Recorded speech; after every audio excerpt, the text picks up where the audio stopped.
അധ്യായം 7 8 മുതൽ 13 വരെയുള്ള വാക്യങ്ങൾ. വടി സർപ്പമായി മാറുന്നു.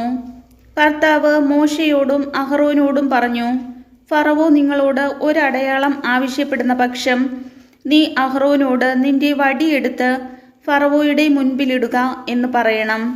അത് സർപ്പമായി മാറും.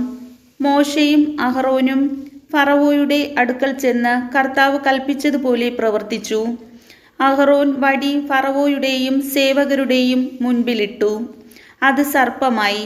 അപ്പോൾ ഫറവോ വിജ്ഞന്മാരെയും മന്ത്രവാദികളെയും വിളിച്ചു വരുത്തി.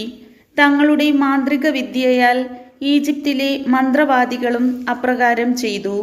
അവർ ഓരോരുത്തരും തങ്ങളുടെ വടികൾ നിലത്തിട്ടപ്പോൾ അവ സർപ്പങ്ങളായി മാറി. എന്നാൽ അഹറോന്റെ വടി അവരുടെ വടികളെ വിഴുങ്ങിക്കളഞ്ഞു.